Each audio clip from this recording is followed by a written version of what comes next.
This world is not our own. It may look the same for the most part, but things are different here. Myth is history, not legend. Welcome to a Rendezvous with Destiny, a Scion actual play podcast. Forever, I am your GM, Luce, and with me today I have... Hi, I'm Graham. I play Elspeth Lockwood, the Guardian of Balder. Elspeth has realised that she is in a divine library, and she's definitely going to at least make a hold, if not take out some books. My name is Elspeth Lockwood, and I have borrowed your copy of... does it have an ISBN number? I assume it does not. Hi, I'm Will. I play Cleo Brewer, who is a chosen of Bast. Sorry. Is there anyone who looks like they are available but wants to fight? You just wipe this guy out completely. As soon as you clasp hands, you slam his hand into the table. If there's anyone watching us, I want to just do the Predator handshake with them. Hi, I'm Am, and I play Flora Watson, daughter of Sun Wukong, the Monkey King. I have a backup plan if we can't figure out what the trap does. I feel like Flora's plan is just to throw something down the corridor and see what happens. I was actually gonna just run through it really fast and activate it. I'm very fast, I'll be fine. All you can see is he is face down on the desk and just sort of making a low groaning noise. You alright there, Mr. Hades? No. They have jumped upon Ra's barge and headed through an archway into the underworld. Oh, I haven't properly introduced myself, have I? I'm Loki. Nice to meet you. A Rendezvous with Destiny is available on Spotify, Acast, Apple Podcasts, or wherever else you find your podcasts. Come follow us on Twitter and Instagram at RWD_pod.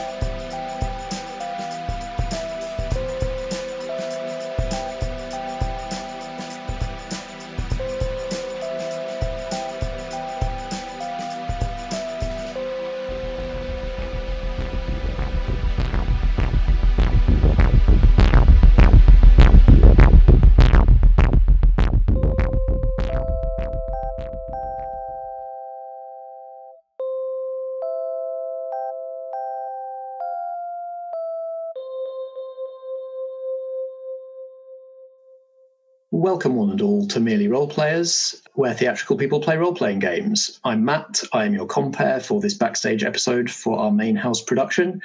I am joined remotely once again, because we are still in pandemic lockdown, by Strat. Hello. By Alex Pankhurst. Hello. And by subject of today's character creation episode, Natalie Winter. Oh, hey there. Hi there. How are you doing? I'm doing pretty good, yeah. I'm doing all right. Excited to get going. Yeah. So, tell us which of the Monster of the Week playbooks you've picked. I have gone for the Divine. That's a very cool one. Mm-hmm. What drew you to this particular one? I mean, I've always felt very angelic in my person, so... no. I like the idea of the slight kind of fish out of water idea, but also feeling, having some kind of weirdness and power going on. And I'm reading a lot of kind of folklore books and kind of histories of mythology and that kind of thing. So I wanted to get a bit nerdy about that. That's very cool. I encourage nerdiness about folklore, especially for this story we're telling. Have you got any kind of are there examples of divine type characters in other stories that you're drawing on at all, or that you just enjoy? Not that I'm specifically drawing on, I guess, but I mean, I love a bit of Crowley and Aziraphale from Good Omens. I mean, who doesn't?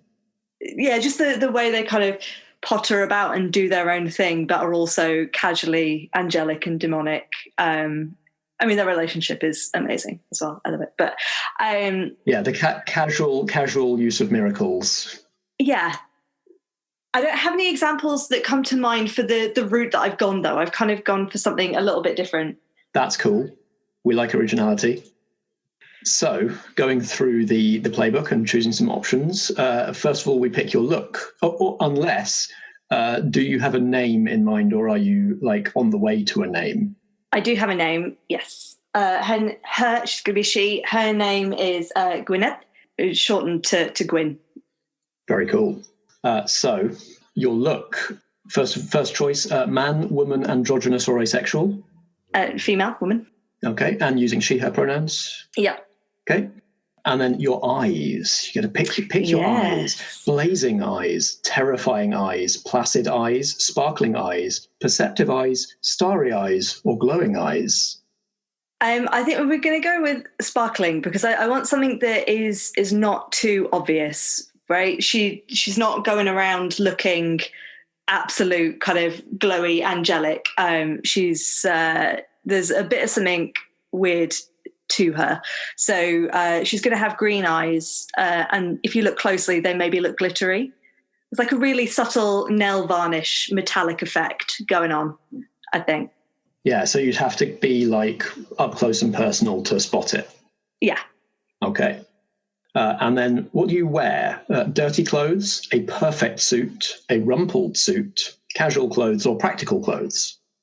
So somewhere between casual and practical clothes. Mm-hmm. I think she looks like the kind of person that you would get in the healing fields at Glastonbury. Very good. So she's very kind of hempen and linens, has a little bit of a waft of incense about her. And sorry, the use of waft made me think back to a previous character creation session with you. Wafty, very wafty. Yes, yeah, I do like a bit of waft. She's not quite as floaty as Mimsy. She's definitely more of the kind of earthy. I'd forgotten the name. Sorry. If you haven't listened, we are referring to the season Upstaged. Yeah. Will that ever get old? When my judge Mimsy O'Hare wore a lot of kind of silk and wafty scarves, but no, Gwyneth is she's very much that kind of hippie kind of vibe, like big kind of curly dark brown hair, kind of controlled vaguely by some kind of scarf-ish. She tries. Very good. So next, ratings, your stats. The divine always gets tough +2. Mm-hmm. You're pretty good at fighting and pretty hard to kill, but then you get various different other options. Have you had a look at those lines? Is there one that calls out to you? Yes.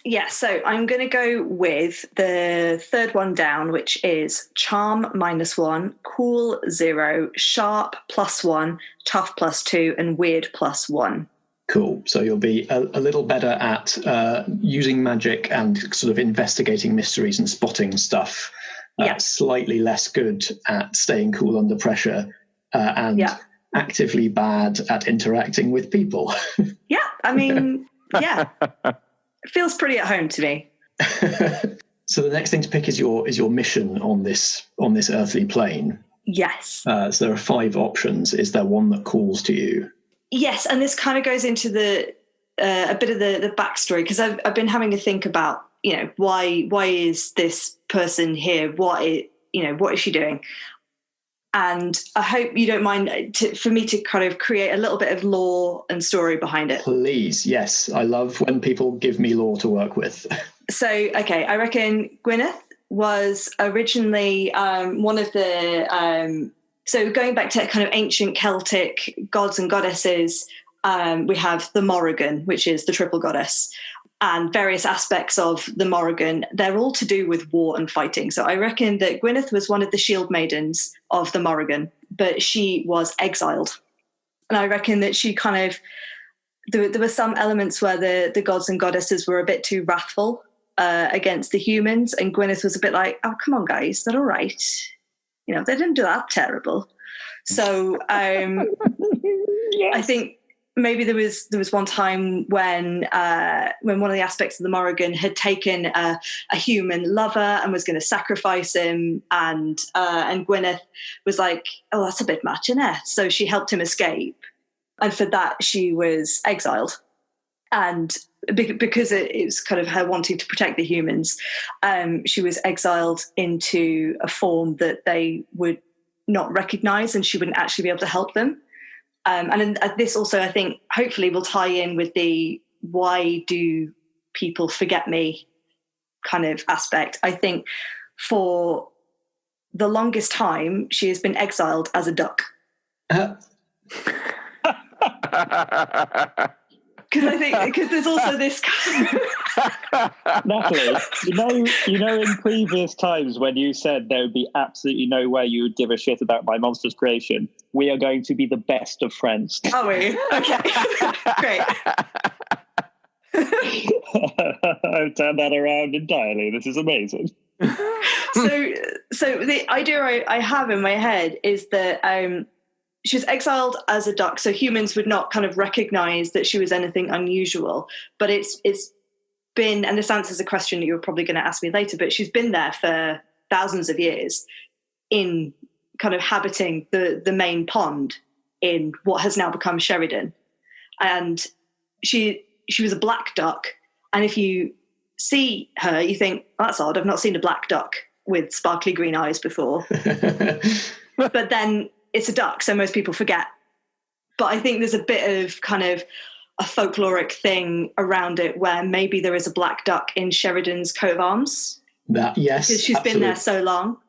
But but no one really knows why or cares nowadays, to be honest, because no one really geeks out about that stuff. It's a silly joke now. Right, yeah. And I think it's been so long that she'd kind of forgotten herself and she was just living that duck life. Getting them breadcrumbs. Yeah, absolutely. Oh, yeah. Enjoying the seeds. So that was my theory. She's been exiled as a duck, and then one of the group who have been actively remembering has clocked me, and that interaction has made me, and we can figure this out. I've not set that obviously yet, but that is what's made me remember that I'm not a duck. That's brilliant. I am not a duck. Oh wait, I'm not a duck. My mind is going mad. I've got lots of questions and lots of possibilities. This is going to be very fun to work out. So you also get to pick 3 divine moves. Yes. Do you know which 3 you want? Okay, so I know I definitely want lay on hands. I think she's from she's got that druidic aspect to her. She's very earthy, planty, healer kind of feel. Yeah, so this is you can heal injury and disease by touching someone, but there's a chance that you'll heal it by taking that injury or disease into yourself. Yeah, so there's a definite like druidic kind of vibe to that. There is a risk. And then angel wings, because who does not want wings, right?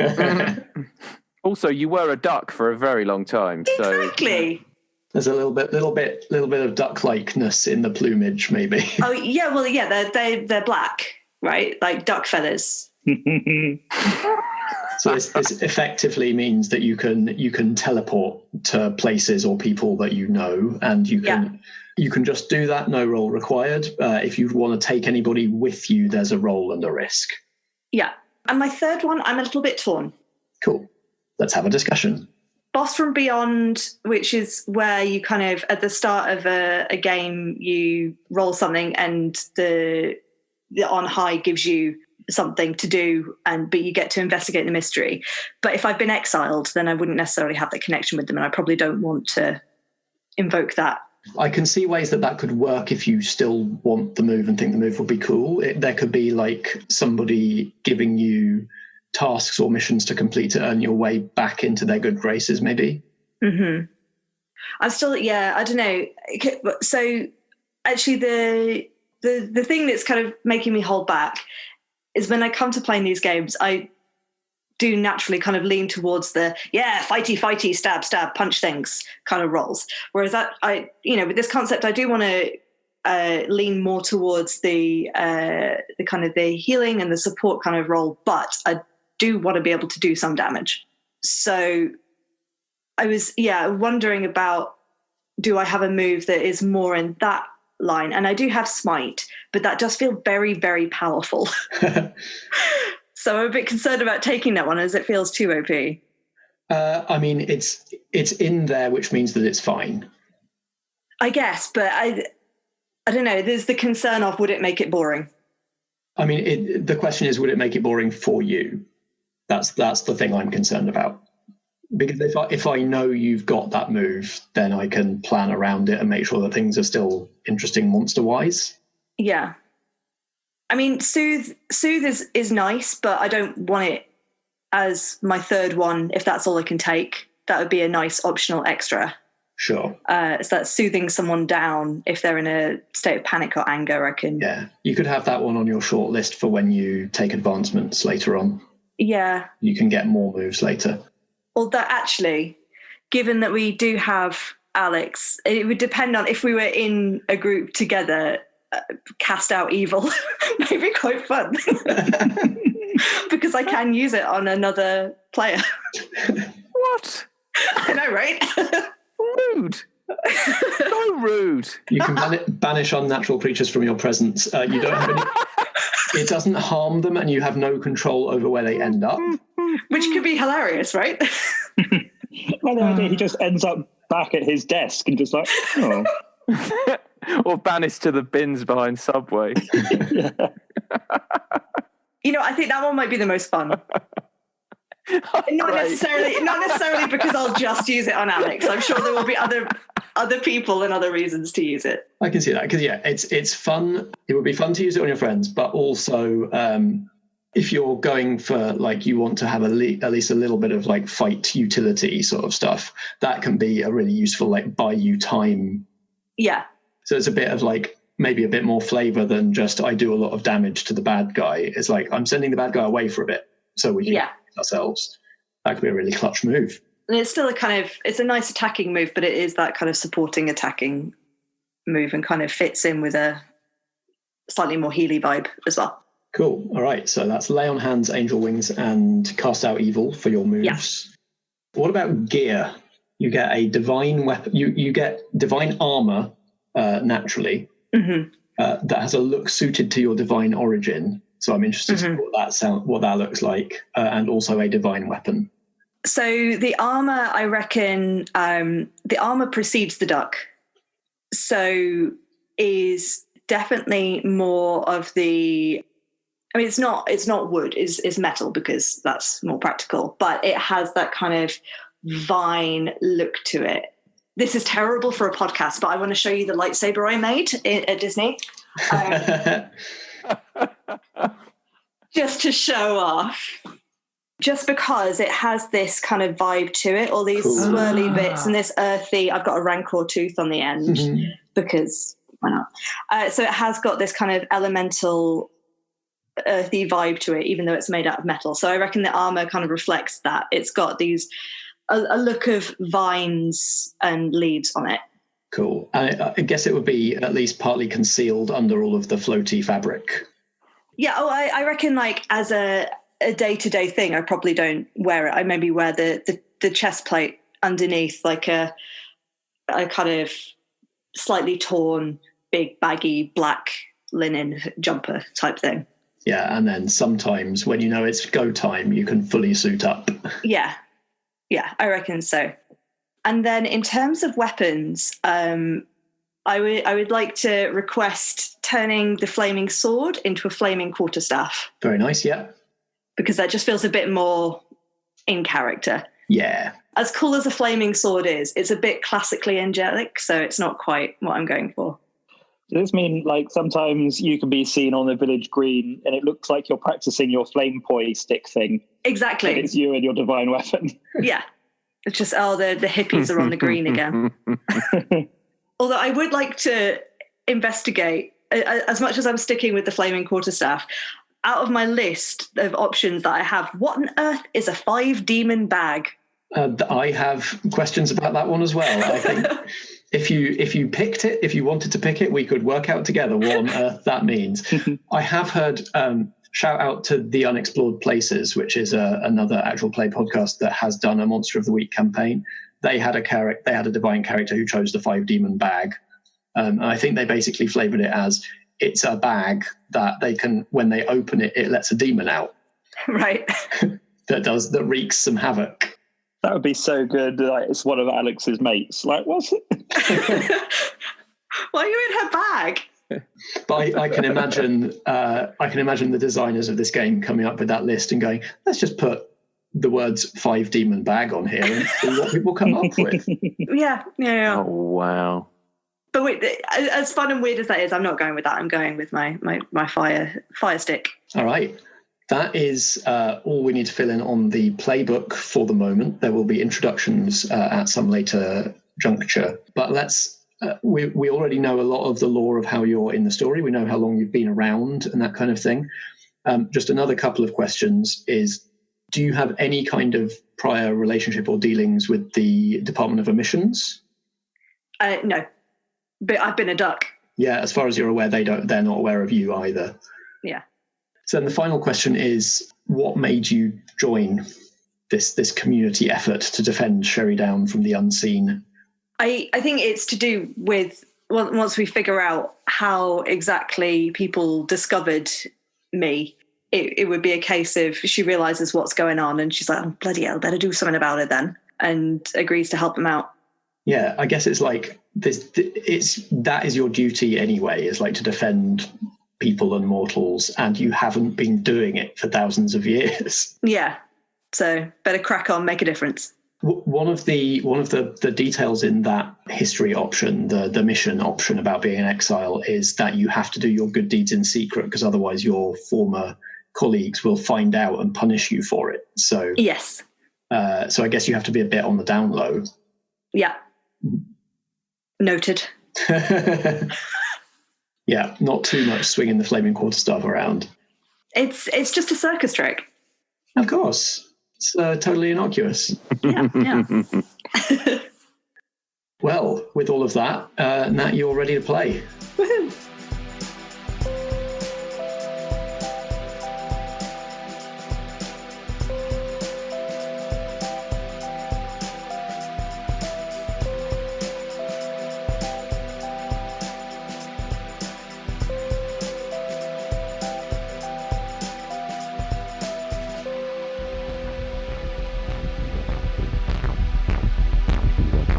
This has been Vigil, a main house production from Merely Roleplayers. It stars Chris Starkey as Cameron Jarvis, Natalie Winter as Gwynned, Strat as Brier, and Josh Yard as Ginny Greenteeth. Sound design for this production is by Natalie Winter, and the theme music is by Alex Pankhurst. I'm Matt Boothman, and I play the supporting cast, as well as editing and producing this episode. We were playing Monster of the Week, a role-playing game by Michael Sands, published by Evil Hat Productions. You can find Monster of the Week at genericgames.co.nz. Merely Roleplayers is a Foggy Outline production in association with Blackshaw Theatre Company. Until next time, if drama be the food of life, play on.